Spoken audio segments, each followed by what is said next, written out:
Tetapi ada satu yang tidak kita kejar adalah yang menyedihkan adalah sifat itu tadi, anak-anak itu menjadi kalau udah kehilangan semangat belajar. Nah itu, sehingga kadang-kadang tidak peduli dengan temannya gitu. Jangankan dengan temannya, dengan dirinya sendiri dia nggak peduli. Strategi saya bikin materi, saya di YouTube, saya lalu share ke anak-anak, tapi kemudian saya tidak gunakan jam pelajaran untuk membahas materi itu.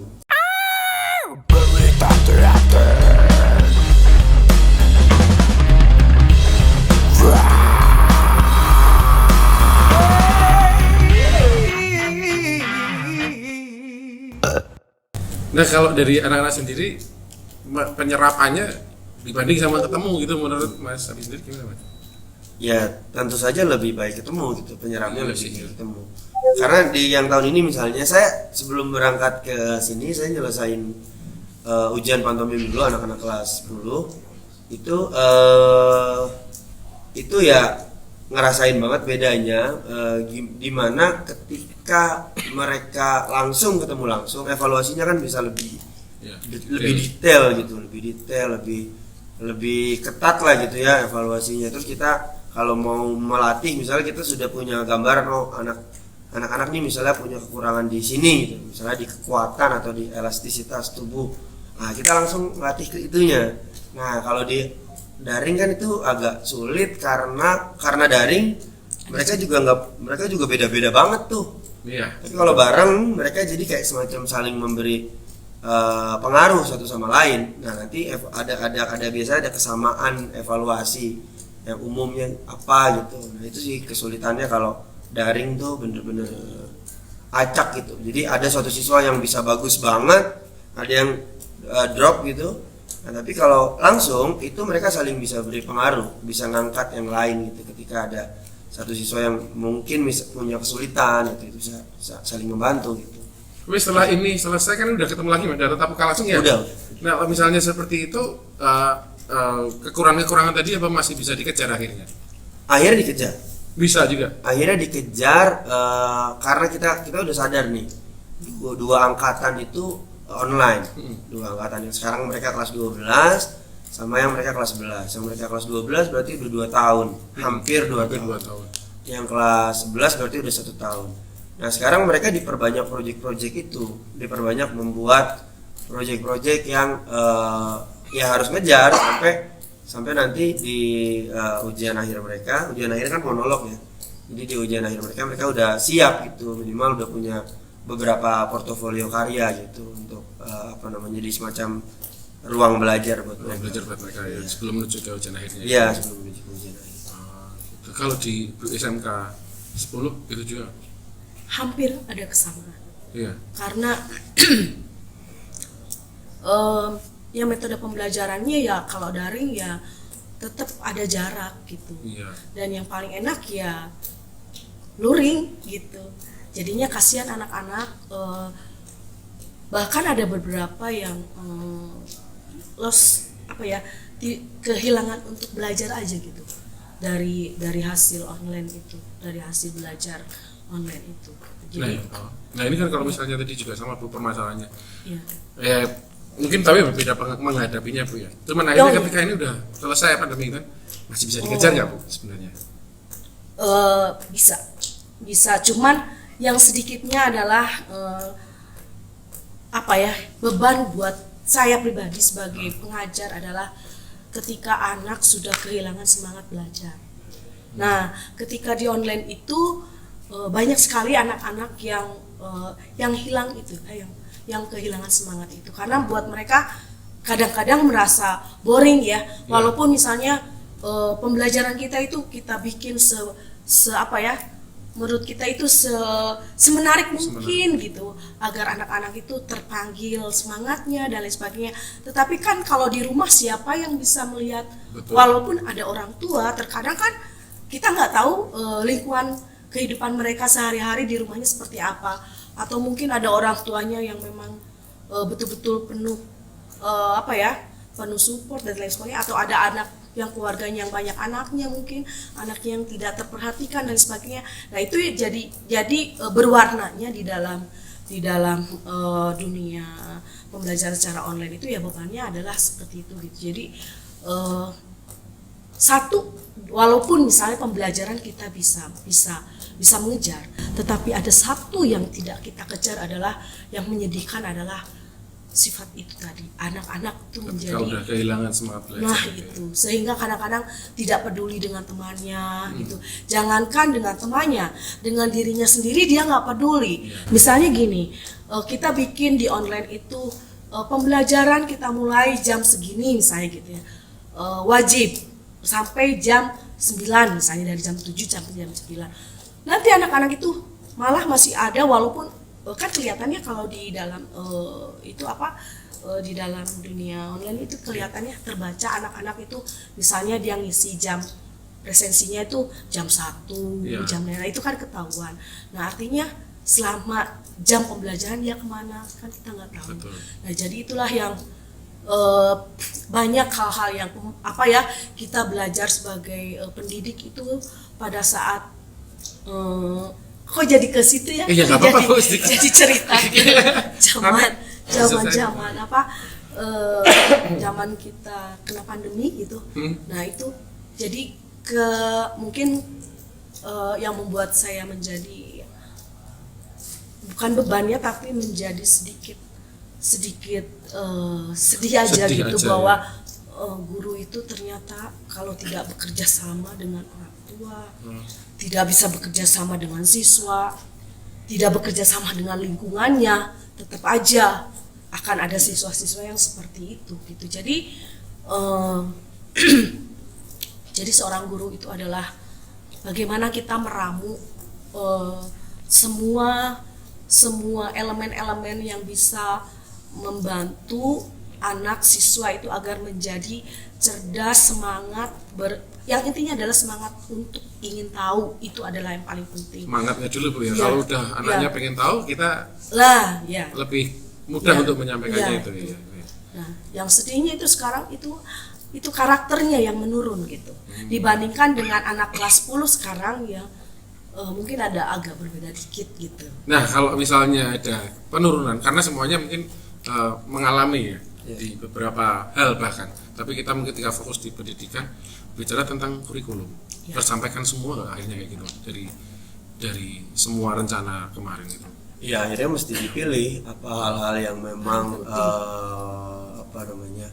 urgent untuk disampaikan. Urgent dalam artian kita misalnya gini, kalau di kurikulum yang sebelumnya ya kan, ini sebelum kurikulum yang baru ya. Di kelas 10 itu ada materi-materi seperti misalnya pengetahuan teater, dasar kreativitas, materi-materi yang sifatnya teori.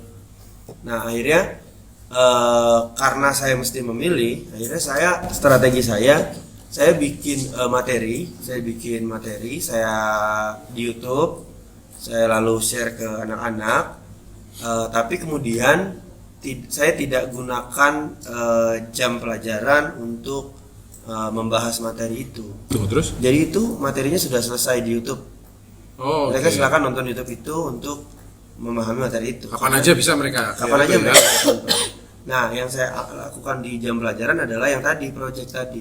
Karena itu yang butuh perhatian. Gitu. Jadi akhirnya, dan itu sampai sekarang ternyata masih saya lakukan. Jadi materi-materi teori itu udah selesai aja di YouTube tuh. Materi-materi teori itu sudah selesai di internet. Bahkan udah luring gini juga masih akhirnya itu saya teruskan karena saya pikir itu habit positif yang bisa dilakukan itu. Karena materi teater itu Mas di Google itu nggak kayak materi yang lain gitu. Iya, kalau materi misalnya pelajaran-pelajaran yang lebih umum gitu ya materinya udah banyak. Nah, materi teater itu apalagi di jurusan pemeranannya itu kayaknya hampir nggak ada gitu ya. Ini makanya ini. Nah, makanya penting ini. Ini. Saya itu sambil nonton materi sambil bikin idenya. Oh iya. Iya. Ini. Ya teman jangan teman. Jadi banyak yang bisa tapi kita saling mendukung gitu. Akhirnya gitu, jadi saya nggak nggak ngajar teori, maksudnya bukan nggak ngajar ya, tapi teori itu udah selesai. Kecuali misalnya teori itu teori terapan kita pakai ketika mau bikin project. Misalnya mau bahas teorinya misalnya struktur dramatik, ya itu dipakai kalau kita mau bikin project. Jadi udah ada naskahnya, udah untuk start analisis naskah, misalnya 1 pertemuan, 2 pertemuan kayak itu. Jadi nggak ngomongin struktur dramatik adalah gitu. Mas, kalau misalnya kayak gitu, ada nggak Mas? Terima kasih. Kalau misalnya cara-cara yang dilakukan sama Mas gitu di sekolahan, kan itu karena sudah ada ya di YouTube ya. Tinggal gimana caranya biar mereka ngeliat ke YouTube gitu kan. Nah, gimana caranya Mas biar mereka ngeliat ke YouTube-nya tuh? Dikasih apa tanggung jawab project tadi. Kalau dikasih tanggung jawab project tadi, ya mau nggak mau mereka harus lihat, dan nggak harus YouTube saya, mereka bisa lihat yang lain. Mereka misalnya saya nggak ngebahas secara begitu rigid gitu teori misalnya struktur dramatik atau apa, atau dramaturgi penokohan apa misalnya, tapi saya bahas misalnya di YouTube atau di video Google Drive. Ada yang belum di-share ke YouTube, tapi di Google Drive bentuknya video juga. Linknya udah di-share ke anak-anak. Jadi itu, dan memang saya sadar bahwa nggak semuanya juga nonton, nggak semuanya nonton. Dilihat aja dari viewernya gitu ya. Iya. Nggak semuanya nih. Ternyata mereka nontonnya barengan. Punya kuota aku jadi. Nggak apa-apa. Kalau itu nggak apa-apa. 4 orang gitu kan. Iya, kalau itu nggak apa-apa, berarti nonton ya. Nonton. Gitu. Iya. Nah, akhirnya strateginya ya itu kan strategi apa ya, manajemen kelas lah. Jadi anak-anak yang rajin itu dipisahin, jangan sampai mereka satu kelompok. Oh gitu. Iya. Karena kalau satu kelompok nanti Jadi ya gitu ini apa ya gitu, itu kan manajemen kelas aja biar nanti saling apa namanya. Tapi mereka juga paham Mas kalau dipisahin. Kenapa? Dipisahin nih sama Nah, teman-temannya. itu strateginya jangan sampai ketahuan, jangan sampai terlalu kasar misahinnya. Jadi harus Ada cara-cara sendiri gitu kan Iya. dari gurunya sendiri. Pakai games kayak pakai apa kayak gitu, tapi gimana caranya mereka jangan satu kelompok. Tapi kalau bikin kelompok teater tuh lebih mudah misahinnya Mas. Kenapa? Karena naskah itu kan butuh peran. Nah, peran itu kan nggak bisa sesuai teman dekatnya kan. Misalnya teman dekatnya mereka berlima cewek semua tuh. Nggak mungkin jadi Kan satu. susah jadi naskah yang 5 cewek semua gitu kan. Gitu. Oke. Kalau Ibu nih referensi untuk sumber-sumber apa nih ya, pengajaran gitu secara online apa juga di sama. Cari Enggak. Bu? Ya artinya anak-anak, jangankan anak-anak, kitanya juga harus ya kayak ini banyak nonton berita teater, artinya itu di situ ya. Lampunya Ya. sini. Oh iya di situ ya. Nonton berita Ini sponsor. teater. Nyun sewu. Nonton berita teater, kemudian juga selain ini ya banyak menonton karya-karya orang lain agar dia juga bisa mengenali dirinya, kemampuan dirinya seperti apa, apakah ya jadi mereka bisa mengukur diri dengan cara banyak referensi untuk melihat kepada orang lain. Gitu. Jadi banyak membaca, jangan lupa literasinya juga harus gitu. Orang teater itu kalau ini yang jadi sekarang jadi beban saya juga, banyak anak-anak teater itu yang sekarang sulit Malas untuk membaca. Nah, Iya, Bu. Aduh. Iya kan semua. Membaca itu kayak iya kalau dulu kan Yang- mulai dari ini Budi, ini. Iya.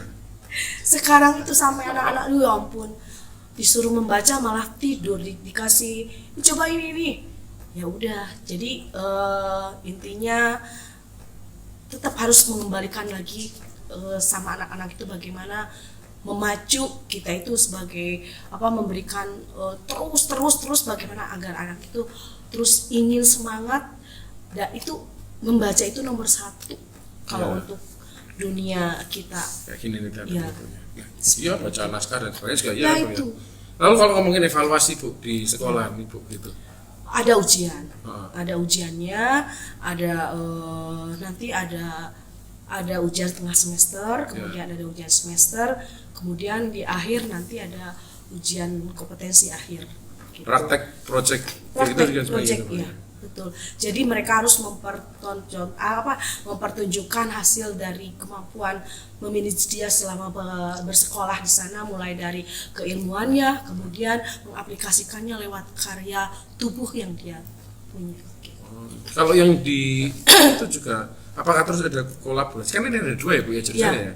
Maksudnya ada yang di seni tadi itu, satunya ada di broadcasting, sama satu lagi tadi kreatif apa sih? Oh seni, ya itu seni kreatif, itu bisnis kreatif itu yang masuknya ke dunia bisnis kreatif itu kalau di saya ya film, televisi. Broadcast tadi itu ya. Ya kalau seni pertunjukannya yang tadi itu, yang teater, tari, musik ya.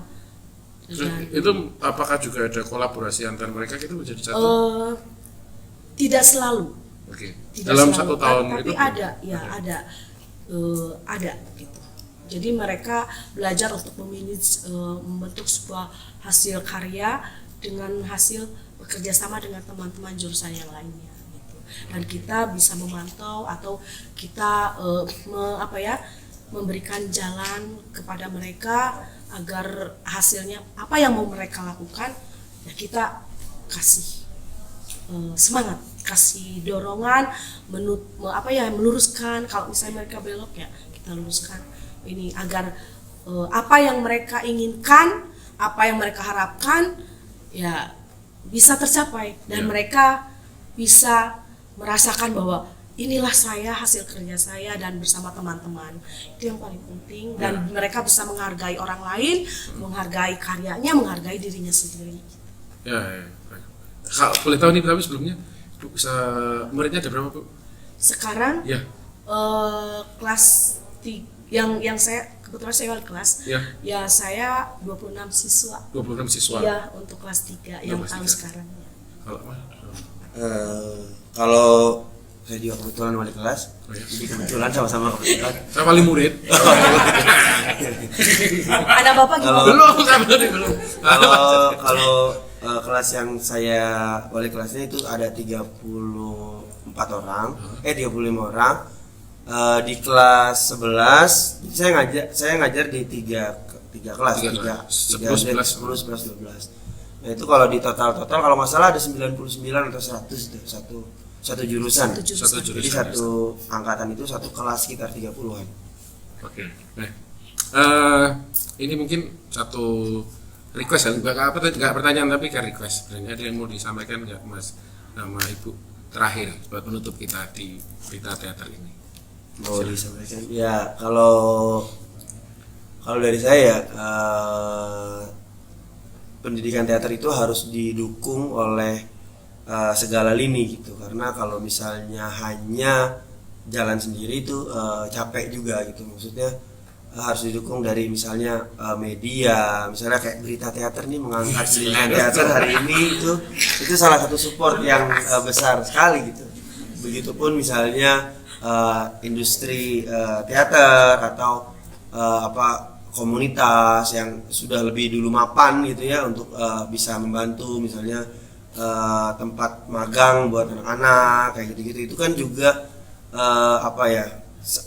hal yang bisa membuat kita semakin bersemangat gitu, karena kalau di dalam-dalam aja kan juga capek gitu aja gitu. Begitu juga misalnya dari perguruan tinggi seni misalnya, jadi apakah bisa kerjasama, apakah beasiswa atau apa, jadi ada saya pikir harus ada semacam ekosistem yang ngedorong pendidikan teater tuh bisa lebih maju lagi ya. Siap. Oke Mas, Ibu silakan. Ya, terima kasih untuk Berita Teater yang tiba-tiba ya saya duduk di sini dan dengan segala kekurangan dan kelebihan ya, tetapi intinya bahwa belajar teater itu adalah belajar untuk bagaimana kita menghadapi dunia luar, apalagi sekarang itu semakin media semakin banyak, dunia elektronik semakin hebat, maka anak-anaknya juga harus hebat-hebat, gurunya juga harus hebat-hebat. Selain daripada tadi menurut Habib adalah bagaimana kita harus berkolaborasi antar lembaga, harus mempunyai sinergi dengan semuanya, terutama ya pemerintah. Iya. Pakai malu-malu loh Bu. Mungkin Iya. itu saja. Siap. Dukungannya sangat diberikan untuk, apalagi untuk teater gitu ya. Baik. Ya. Terima kasih atur nuwun Mas, atur nuwun Ibu. Terima kasih Sama-sama. sekali Terima kasih, Berita Terima Teater. kasih. sudah berkenan ada di sini berbagi ya. Walaupun cuma sebentar sedikit Pak, ini kita biasanya ngobrolnya lebih panjang gitu. Ya. Bisa lebih dalam lagi yang kita obrolin, cuman sayangnya kan Iya. saya yang nggak paham nanti kalau kalau terlalu jauh.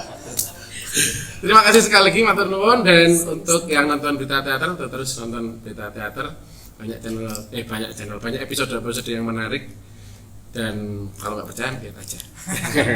Terima kasih, sampai ketemu di episode berikutnya Berita Teater. Sampai jumpa.